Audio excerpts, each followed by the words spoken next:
ሌላ ሰው የማን ህይወት ነው የሚጎዳው?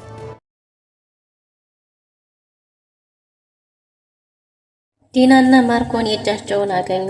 ዶክተር ርብቃ ቤቱን ለቃ ወጣች። ሳቤላ በድጋሚ የራሷን ስታ ወደቀች። አብርሃም የደም ምርመራ ውጤቱ ደርሶ ሊያመጣ ሄዷል። ሰላም ውድና የተወደዳችሁ ውድ ቤተሰቦች እንደምን አላችሁ? በያላችሁበት የዓለም ዳርቻ ሰላማችሁ በዘት ተረፍ ይበል እያልን በአዲስ መጥተናል። በቅንነት ላይክ፣ ሼር፣ ሰብስክራይብ እያደረጋችሁ ቤተሰብ አድርጉን። በባለፈው ክፍል እንደተመለከትነው ሳቤላ ተከታታይ ድራማ እንግዲህ ማርኮን ዲናን ፈልጎ እስከ መኝታ ክፍሏ ድረስ ተተት ብሎ የኔ ፍቅር ዲዬ እያለ እያቆላመጠ መጸዳጃ ቤት ድረስ ሲሄድ አብርሃም እጅ ከፍንጅ ይዞታል። አብርሃም እጅ ከፍንጅ በያዘው ጊዜ እንግዲህ ወደዛ ክፍል ሄደው ሰውን አስቀይሞ እንዴት ይቅርታ ማለት እንዳለበት ስላልገባውና ዲናን ጋር ሆኖ ይቅርታ ለመጠየቅ እንደሆነ እንደምንም አብርሃምን ለማስረዳት ሞክሮ ነበር። አብርሃምም አንተ ሁሉንም ነገር ካላገኘህ የምትለው በጉልበት ነው እንደምታምነው በንግግር አታምንም። በዚህ ሰዓት ሁሉም ሰው ዓለም በተኛበት አንተ እዚህ ድረስ የመጣኸው የእውነት ለዚህ ፈልገሃት ነው እያለው ነበር። እናም እንግዲህ ማርኮ እሱን ለማሳመን ከዶክተር ርብቃ ፍቅር እንደያዘውና ሊስማት ሞክሮ እንዳልተቀበለችው በዚህም የተነሳ እንዴት ተቀየመችው ተናግሮ እሷን ይቅርታ ለመጠየቅ ነው ብሎ እንደምንም አሳምኖታል። ግን ደግሞ አብርሃም አሁን ላይ ሁሉንም ነገር እየጠረጠረ ስለሆነ ምንም አልተዋጠለትም። ለማንኛውም በድጋሚ እንደዚህ እንዳትሳሳት በጭራሽ በእኔ ቤተሰብ ስር ያለው ሁሉ መጠበቅ አለበት። እኔም መድፈር የለብህም ቢያንስ እኔ የልጅ አባት ነኝ እያለው ነው። ካልሆነ ግን እንደሚያባረረው ነግሮት ነበር። እናም አብርሃም ወደ ልጁ ክፍል እየተመለሰ ባለበት ጊዜ ሳቤላ ራሷ ትታና ተዝለፍልፋ ወድቃለች። ሳቤላ ምን ሆነሽ ነው የኔ ልጅ ምን አገኘሽ ባላት ጊዜ እየደከማት እንደሆነና እየጨነቃት እያዞራት እንደሆነ ሰውነቷ በተኮሰ ጊዜ እንደሚደክማት ተናግራለች። አብርሃምም ርብቃን ተጠርቷል። ርብቃም እንግዲህ ጭንቀት ምናምን እንደሆነ ጭምር ተናግራ ግን ደግሞ ዶክተር ሊያት እንደሚገባ ሐኪም ቤት እንዲወስዳት አብርሃምን አስጠንቅቀዋለች። በሌላ በኩል ማርኮን ዲናን አግኝቷት ነበር። ዲናን አግኝቷት መኝታ ቤት ድረስ እዚህ ድረስ እንዴት ትመጣለህ በዚህ ሰዓት? አብርሃም ባለበት ጊዜ ተጠንቀቅ ብዬህ አልነበረም ወይ? እንዴት የተጠመደ ፈንጅ ላይ ትቆማለህ? እያለችው ነበር። ማርኮንም አብርሃምማ አገኘኝ ብሏል፣ ግን ደግሞ አሳማኝ ምክንያት እንደሰጠውም ነግሯታል። ዲና በጣም ተናዳለች። እንዲህ አይነት ስህተት መስራት የለብህም ለዛውም አሁን አብርሃም መጠራጠር በጀመረበት እያለች እጅግ በጣም ተናዳለች። ርብቃ ሳቤላን ለመርዳት ጎንበስ ቀና እያለች ባለችበት ጊዜ ማርኮን ክፍሏ ሄዶ በጨለማ ውስጥ ቁጭ ብሏል። ርብቃም ሳቤላን ካገዘቻትና ከነቃች በኋላ አሁን ደህና ነኝ ስትል ሳቤላ በቃ ረፍት አድርጊ የኔ ቆንጆ ብላ ወደ ክፍሏ እሷ ለማረፍ ገብታለች። እሷ ወደ ክፍሏ ልትሄድ ባለችበት ጊዜ አብርሃም ለዶክተር ርብቃ ያለውን አክብሮት እጆቿን ይዞ እየገለጸላት ነበር። በጣም አመሰግናለሁ። የእውነትም አንቺ ለኛ የተላክሽ ጠባቂ መላክ ነሽ። ልጄን ተከባክበሽልኛል። ልጄ እንዳለችው የእውነትም አንቺ ለኛ ለዚህ ቤት የተላክሽ መላክ ነሽ እያላት ነበር። እሷም ምንም አይደል፣ ግን ደግሞ ሐኪም ቤት መሄድ ያለባት ዶክተር መታየት አለባት እያለችው ነው። እሱም እሺ ብሏታል። በዚህን ጊዜ ድንገት ዲና መታለች። ምንድነው እዚህ ቤት እየተካሄደ ያለው ብላ ያዙኝ ልቀቁኝ እያለች ነው። አብርሃምም ምን ለማለት ፈልገሽ ነው እያላት ነበር። እሷም እንደዚህ ተቆላልፋችሁ እናንተ ራሳችሁ ምን እያረጋችሁ ነው? እዚህ ቤት ምንድነው እየተካሄደ ያለው ብላለች። አብርሃምም እኔ ያለኝን አክብሮት ልጅ ታማ ስላገዘችኝ ለሷ ያለኝን አክብሮት እየገለጽኩ እንጂ ምስጋና እንጂ ሌላ ምን ሲካሄድ አይተሻል? ምን ማለት ነው ብሎ ከዲና ጋር ተጣልተዋል። ዲናን ብቻ አግዥኝ ማገዝባችሁ ደግሞ ታገሽኝ እያላት ነበር። አረ ለዛ ነው እንደ መኝታ ቤትህን ለቀህ ሳቤላ ምክንያት አድርገህ እዚህ ድረስ የምትመጣው እያለች ዲና እንግዲህ ያላሰበውን ነገር እንዲያስብ እየጋበዘችው ነው። አብርሃምም ዲናን በቃ ዝም በይ ውጭልኝ ብሎ ጩኸ አስወጥቷታል። ዶክተር ርብቃን በቃ እኔም እረፍት ላድርግ ብላ ወደ ክፍሏ ገብታ ነበር። ግን ደግሞ ክፍሏ አገር ሰላም ብላ ወደ ክፍሏ ስትገባ ውስጥ የነበረው ማርኮን ነበር። አንተ ደግሞ በጨለማ እዚህ ምን ታረጋለህ እያለችው ነበር። እሱም እስካሁን ድረስ የት ነበርሽ እያለት ነበር። አይመለከትህም ብትለውም ምን እያረግሽ ነበር እስካሁን ድረስ ብሎ ሲያስፈራራት እሷም ሳቤላን አሟት ለሳቤላ እርዳታ እያረገችላት ቆይታ እንደሆነ ተናግራለች። እናም እንግዲህ እነ አብርሃም ክፍል ውስጥ ገብቶ አብርሃም እንዲያገኘውና ግን ደግሞ እሷን አፍቅሯት ከሷ ፍቅር ይዞት ለመሳም ሞክሮ በዚህ እንዳስቀየማት እንደነገረው ነግሯታል። ስለዚህ እሱም ከጠየቀሽ ይህንኑ ምላሽ ስጪ ብሏት ነበር። አላረገውም ብላለች። ማርኮን ታረጊዋለሽ፣ ካላረግሽው ደግሞ በአደባባይ ፊልምሽን ለቅልሻለሁ እያላት ነው። ዶክተር ርብቃም እንግዲህ አላረገውም እያለች በሀሳቧ ጸንታለች። ማርኮንም እርግጠኛ ሆኖ ታደርገዋለሽ ብሎ ጥሏት ወጥቶ ሄዷል። በሌላ በኩል እንግዲህ አብርሃም እየተጠራጠረ ያለ ይመስላል። አሁን ለነገሮች ቅርብ ሆኗል። ከዚህ በፊት ሌላ ዶክተር ጋር እንዲሄድ አድራሻ ሰጥተው ነበር። አብርሃም በጧቱ ተነስቶ ወደ ቀጠሮ ለመሄድ እየተቻኮለ ሳለ ዶክተር ርብቃ ቁርሱን እያዘጋጀችለት ነው።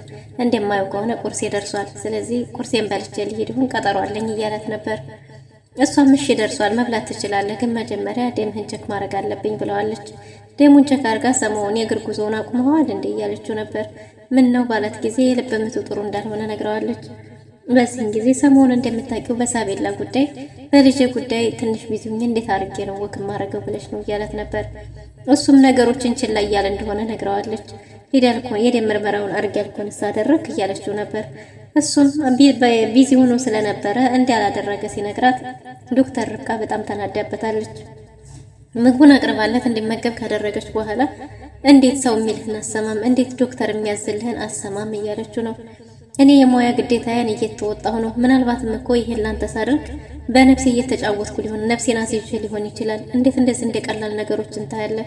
ለምንድን ነው ያልርከው? ለምንድን ነው ትዕዛዝ ያልሰማሁ ብላ በጣም ስትቆጣበት፣ ዶክተሩም አረ እንደው እሱ ስለ ጨዋታው ነው እንጂ አሁን ቀጠሮ አለኝ አልኩሽ፣ ወደዛ ነው ውጤቱን ላመጣ ነው የሚሄደው፣ ምርመራውን አድርጌያለሁ ሲላት እጅግ በጣም ደስ ብሏታል። በዚህ ጊዜ ዲና ድንገት መታ እየተከታተለቻቸው ነበር። ዶክተር ርብቃም እንግዲህ ለአብርሃም እየነገረችው ነበር። ውጤቱን ከሰማ በኋላ ግን ለምትወስነው ውሳኔ መዘጋጀት አለብህ። ምናልባትም ሰዎች በዙሪያ ያሉ ሰዎችን ችግር ውስጥ ልታስገባ ትችላለህ ብለዋለች። እሷም ደግሞ ነፍሴን አስይዤ ነው ያለችው ነገር ግራ ገብቶታል። እንዴት ምን የሚል ጥያቄ ፈጥሮበታል። እናም በዙሪያ ያሉ ሰዎችም ሊጎዳ ይችላል፣ ስለዚህ መጠንቀቅ ይኖርብሃል ስትለው ምን ማለት ፈልገሽ ነው? ምንድነው እየተፈጠረ ያለው እያለ ጥያቄ አስነስቶበታል። እሷም እንግዲህ ሰው አየኝ አላየኝ በሚል ውጤቱን ካየህ በኋላ ለምትወስነው ውሳኔ መዘጋጀት አለብህ፣ ምናልባትም በዙሪያ ያሉ ሰዎችን ሊጎዳ ስለሚችል ያለችው ነገር ጥያቄ ፈጥሮባታል። እሺ በቃ መልካም ምግብ ብላ ተነስታ ለመሄድ ስትነሳ ዲና እየተከታተለቻት ነበርና ፊት ለፊት ተገናኝተዋል። ዶክተር ርብቃ በጣም ተደናግጣለች። ዲናም ሁሉንም ነገር አዳምጣለች። መጀመሪያውንም ሁኔታሽ አላማረኝም ነበር እያለች እንግዲህ ማርኮን እስከሚመጣ እየተጠባበቀች ነበር። እናም ዲና ሁሉንም ነገር እንዳወቀች ስታቅ ዶክተር ርብቃ በጣም ተደናግጣለች። አብርሃምም እንደገና ነገሩን አብሰልስሎት ምን ለማለት ፈልጋ ነው እንደዛ ያለችው የሚል ጥያቄ ስለፈጠረበት ተነስቶ ዶክተር ርብቃ እያላት ነበር። አቤት ባለች ጊዜ ምን ማለት ነው በዙሪያ ያሉ ሰዎችን ይጎዳል ማለት ስትለው ሲላት አፏ እየተንተባተበ ማለት የቤተሰብ ጉዳይ ነው ብላ ነገሩን ለማስቀየስ ሞክራለች። ግን ደግሞ አብርሃምም አልተረዳትም። ዲና ተሸማቃ ቆማለች። አብርሃም ለዲና ያለው አመለካከት ከጊዜ ወደ ጊዜ በመጠራጠሩ እየቀነሰ መጥቷል። ይቺ በጭራሽ የኔ ዲና ልትሆን አትችልም፣ የኔ ዲና ይቺ አይደለችም በጭራሽ እያለ ነው። እናም የማርኮን ጉዳይ እንዲሁም ደግሞ የዲና ሁኔታ በእነሱ ላይ ጥርጣሬ እንዲያድርበት ያደረገ ይመስላል። እናም እንግዲህ አሁን አንቺና ማርኮን እፈልጋችኋለሁ፣ ቢሮ ገብታችሁ ጠብቁኝ፣ እኔ የሚሄድበት ቦታ አለኝ ብሎ ነበር። ማርኮን ጂም ስለሄደ እሱ እስከሚመጣ ድረስ እኔ አንተን አድርሼ በዛው ሄዳለሁ ብላለች። እሺ ካልሽ ብሎ እንግዲህ ዲና አብርሃምን ሸኝታ ወደ ቢሮ እየሄደች ነበር። አብርሃም ውጤቱን ተቀብሏል። አብርሃም ውጤቱን በተቀበለ ጊዜ እንግዲህ ያልጠበቀው ነገር ገጥሞታል። የዶክተር ርብቃ እህት ቤቲ ሰተት ብላ እስከቤት መታለች። ርብቃ እዚህ ድረስ ምን ታረጊያለሽ እያለቻት ነበር። እሷም ናፈቅሽ ልጠይቅሽ ነው እያለች ነው። ቤቲ በጭራሽ ርብቃን ልትናፍቃት አትችልም። ምክንያቱም ርብቃን እንደ ጥላት እንጂ እንደ እህት አንድም ቀን አይታት አታውቅም። ግን ደግሞ ለምን እዛ እንዴት ተቀመጠች ማጣራት ስለፈለገች እዛ ቤት ተገኝታለች። ሂጂ ብትላትም በጭራሽ አልሄድም፣ እዚህ ደርሽማ ሰላም ሳልላቸው አልመለስም ብላ ሰተት ብላ ወደ ውስጥ ገብታለች። አብርሃምን ስታገኘው እሱን ሰላም ብላ ምግብ እየበላ ስለነበረ ናይ ቁርስ እንብላ ብሏት ነበር። እሷም እሺ ብላ ያለምንም ማንገራገር ቁርሱ ልትበላ ተቀምጣለች። የት አንዴ ወደ ውጭ እናውራ ስትላት መች ወጣሁና ቢያንስ ልብላና እናወራለን፣ ገና መግባት ያደል ሰፊ ጊዜ ያለን ብላለች። ቤቲ ለርብቃ ጥላቻ እንጂ የእህትነት ስሜት ምንም የላትም። እናም የአብርሃምን ቁርስ ጠርጋ ከበላች በኋላ አብርሃም በሉ እኔ ቀጠሮ አለብኝ መልካም ጊዜ ብሎ ምግቡን ትቶ ተነስቶ ሄዷል። ቤቲ የአብርሃምን ቁርስ ከበላች በኋላ እህቷን መከታተል ጀምራለች። ርብቃ በጣም ተደናግጣለች። ቶሎ ብላ ለኤፊ ደውላ ነገሩ እንዴት ታወቀና አብርሃምን ስትለው የነበረውን ነገር ዲና እንደሰማች፣ ዲና ደግሞ ለማርኮን እንደምትነግረው፣ ማርኮን ከሰማ ደግሞ ከዚህ ቤት በህይወት ሳይሆን ሬሳዋ እንደሆነ የሚወጣው ነግረዋለች። ኤፊም እንዲህ ማድረግ አልነበረብሽም፣ መጀመሪያ ማስተዋል ነበረብሽ ብሏታል። እሱም ደግሞ ግዴታዬ ነው፣ እኔ ዶክተርነቴ ህዝብ ማገልገል ነው እያለች ነው። እሱም ግን ማሰብ ነበረብን፣ እንዲህ በድንገት መናገር አልነበረብሽም፣ ብቻ መላናጣም እያለ ነው። እሱም ፍላሹን ፈልጊውና እንደምንም ከዛ ቤት ውጭ እያላት ነው። እሺ ብላ በሀሳቡ ተስማምታለች። ፍላሹን አሁን እንዴት ነው የማገኘው እያለች እየተጨናነቀች ባለችበት ጊዜ እንግዲህ ማርኮን ክፍል በድጋሚ ገብታለች ማለት ነው ፍላሽ ፍለጋ። ድንገት ፍላሽ ፍለጋ በገባችበት ጊዜ ዲናም ይሄንኑ ፍላሽ ፈልጋ በፍላሹ ልታስፈራራት እዛው ክፍል ውስጥ ገብታለች። ርብቃ ወደ ቁምሳጥን ተደብቃ እየተመለከተች ነበር። ዲና ፈልጋ ተዋለች። መሳቢያዎቹ ተቆልፈዋል። እናም እንግዲህ ስትፈልግ ቆይታ አላገኘው ስትል አልጋውንም ሁሉንም አመነጋግረዋለች። ድንገት ማርኮን ገብቶ ምን እየፈለግሽ ነው? ፍላሹ ከሆነ እዚህ ቤት የለም ብሏታል። እናም እኔ ሌባ አይደለሁም፣ ቁልፍ እኔ ጋር አለ፣ የባሌ ክፍል ነው፣ በማንኛውም ሰዓት መግባት እችላለሁ እያለች ነው። ለማንኛውም ፍላሹን ፈልገሽ ከሆነ እዚህ ቤት የለም ብሏታል። እውነትም ለዚች ዶክተር እንዴት ተባለው ስሜት አለህ እንዴ ወደሃታል እንዴ እያለችው ነበር።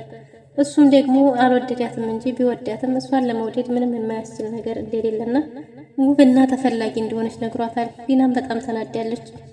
ለማንኛውም አብርሃም ሳይቀድመን ቢሮ መግባት አለብን ብለው ተያይዘው ሄደዋል።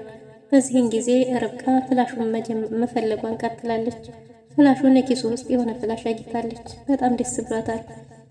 ፍላሹን ይዛ ልትወጣ ስትል ቤቲ አግኝታታለች። ቤቲ እዚህ ምንድነው ያረፍሽው? የምታረጊው የወንጀል ስራ ገብተሻል እንዴ? የሆነ ነገር ባይኖር ኖሮ ከአባትሽ ተደብቀሽ እዚህ አትኖሪም ነበር እያለቻት ነው።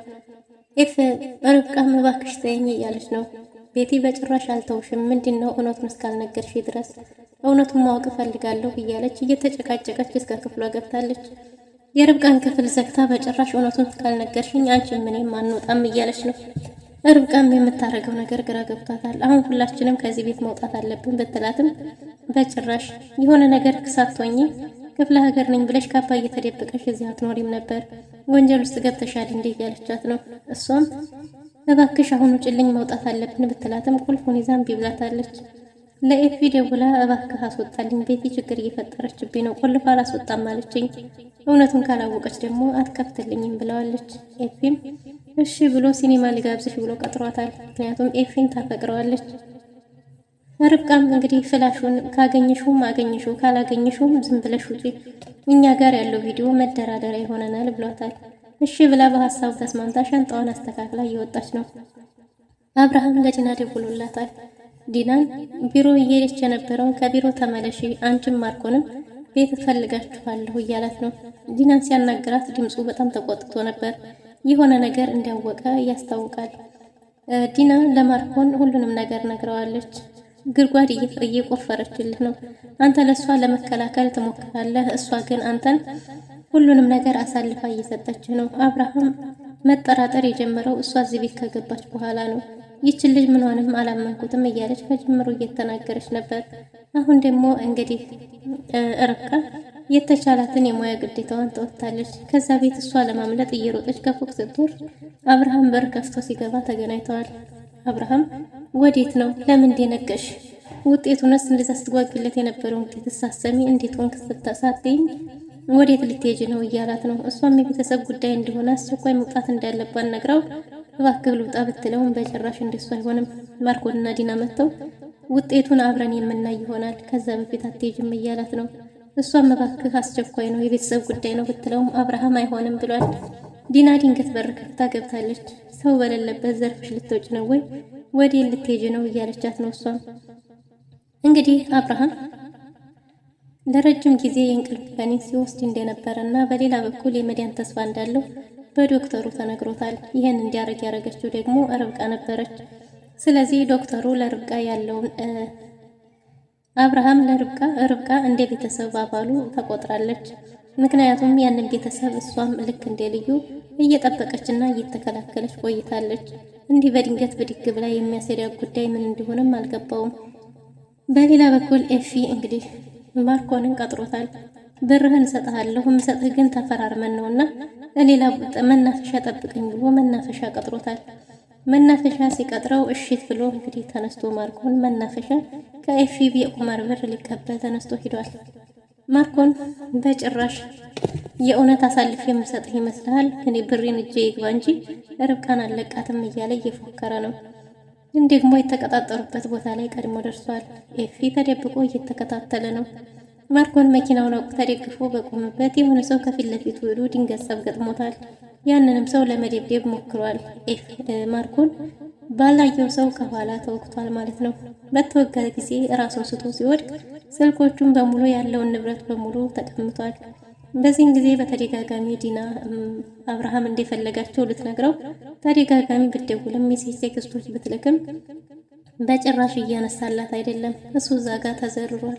ኤፊ በእኔ በኩል ያለው ጉዳይ በሙሉ ተጠናቋል፣ ስለዚህ ከዛ ቤት ቶሎ ውጪ ብሏት ነበር። ግን ደግሞ ርብቃን አብርሃም አይቻልም ብሎ ከልክሏታል።